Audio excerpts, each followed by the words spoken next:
Assalamualaikum and hello friends, welcome back to my channel Noorjahan's Daily Life. இன்னைக்கு நம்ம ஒரு recipe video தான் பார்க்க போறோம். இது பிகினர்ஸ்க்கான ரெசிபி தான் ஃப்ரெண்ட்ஸ். ரொம்ப ஈஸியான ரெசிபி. அதாவது தக்காளி தொக்கு எப்படி பண்றதுன்னு பார்க்கலாம். வீடியோ ஸ்கிப் பண்ணாம ஃபுல்லா பாருங்க ஃப்ரெண்ட்ஸ்.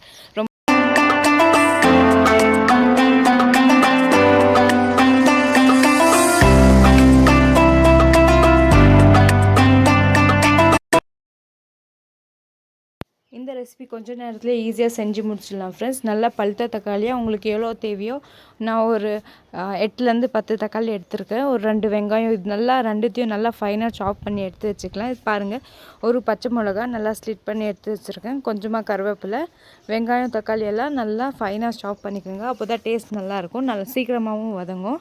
இப்போ பாருங்க ஒரு கடாயில 2 டேபிள் ஸ்பூன் அளவுக்கு எண்ணெய் சேர்த்துக்கலாம். எண்ணெய் சூடானது ஒரு 1/4 டீஸ்பூன் அளவுக்கு உளுந்தப்பருப்பு சேர்த்துக்கலாம். அது கூடவே ஒரு 1/4 டீஸ்பூன் அளவுக்கு கடலைப்பருப்பு, அது கூடவே ஒரு டீஸ்பூன் அளவுக்கு கடுகு சேர்த்து இதெல்லாம் நல்லா பொரியட்டும்.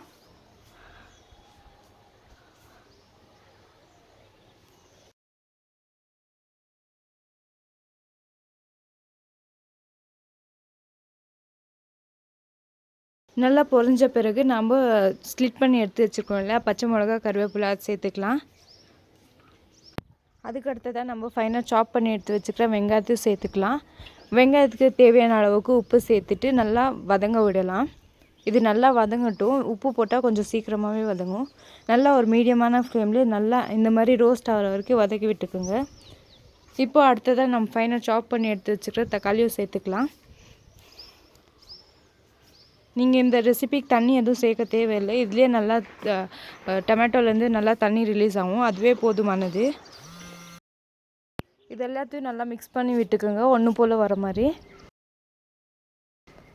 இதுக்கு தேவையான அளவுக்கு உப்பு சேர்த்துக்கலாம்.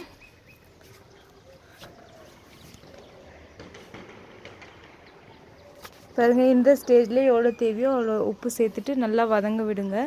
இப்போ காரம் எதுவும் சேர்க்க தேவையில்லை. இது இப்படியே நல்லா ஒரு மீடியமான ஃப்ளேமில் அல்லது லோ ஃப்ளேமில் ஒரு 5 நிமிஷம் மூடி போட்டு நல்லா குக் பண்ண விடலாம். ஒரு 5 நிமிஷம் ஆன பிறகு பாருங்கள் நல்லா தண்ணியெல்லாம் நல்லா ரிலீஸ் ஆகிருக்கு. இது நல்லா அடி பிடிச்சிருந்தா நல்லா கிளறி விட்டுக்குங்க. பாருங்கள் 5 நிமிஷம் ஆன பிறகு நம்ம ட்ரை இன்க்ரீடியன்ட்ஸ் அதாவது மிளகாய்த்தூள், மஞ்சள் தூள் சேர்த்துக்கலாம். 1/4 டீஸ்பூன் அளவுக்கு மஞ்சள் தூள் சேர்த்துக்கிறேன். அதுக்கப்புறமா ஒரு டீஸ்பூன் அளவுக்கு மிளகாய் தூள் சேர்த்துக்கிறேன். உங்களுக்கு காரம் ஜாஸ்தியாக வேணுனாக்கா ஒரு 1.5 டீஸ்பூன் அளவு கூட நீங்கள் சேர்த்துக்கலாம். இதை நல்லா மிக்ஸ் பண்ணி விட்டுக்கோங்க. இப்போ அடுத்ததாக இதுவும் ஒரு 5 நிமிஷம் நல்லா மூடி போட்டு குக் பண்ண விடுங்க.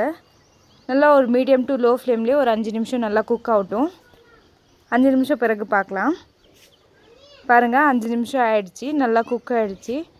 எண்ணெயெல்லாம் நல்லா பிரிஞ்சு வர ஸ்டார்ட் ஆகிடுச்சி. இப்போ அடுத்த ஒரு 5 நிமிஷம் க்ளோஸ் பண்ணாமல் அப்படியே ஓப்பன்லேயே குக் பண்ண விடுங்க. அப்பப்போ கிளறி விட்டுருங்க, இல்லைன்னா அடி பிடிச்சிரும். பாருங்கள் இப்போது தண்ணி அதில் கொஞ்சம் கொஞ்சம் இருக்குது. இதெல்லாம் நல்லா வற்றி வரட்டும். பாருங்களா 5 நிமிஷம் ஆன பிறகு நல்லா தண்ணியெல்லாம் வற்றிடுச்சு. நல்ல ஒரு பேஸ்ட்டு கன்சிஸ்டன்சியில் இருக்குது.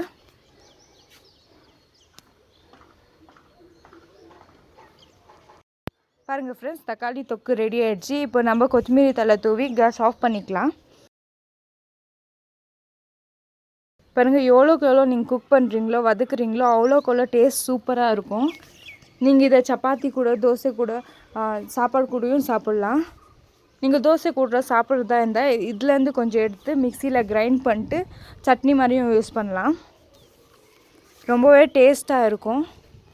இந்த ரெசிபி செஞ்சு பார்த்து எப்படி வந்துச்சுன்னு மறக்காமல் கமெண்ட் செக்ஷனில் கமெண்ட் பண்ணுங்கள் ஃப்ரெண்ட்ஸ். இந்த வீடியோ உங்களுக்கு பிடிச்சிருந்தால் லைக் பண்ணுங்கள், கமெண்ட் பண்ணுங்கள். உங்கள் ஃப்ரெண்ட்ஸ் அண்ட் ஃபேமிலி கூட ஷேர் பண்ணவும் மறந்துடாதீங்க. அதோட நம்ம சேனல் சப்ஸ்கிரைப் பண்ணிட்டு பக்கத்தில் இருக்க பெல் பட்டனையும் கிளிக் பண்ணிக்கோங்க. வீடியோ பார்த்த எல்லாருக்கும் ஜஸாக்கல்லாஹு கைரன். Thank you friends. இன்னொரு இன்ட்ரெஸ்டிங்கான ரெசிபி அல்லது இன்ட்ரெஸ்டிங்கான கண்டென்ட்டோட பார்ப்போம். அது வரைக்கும் அல்லாஹ் ஹாஃபிஸ்.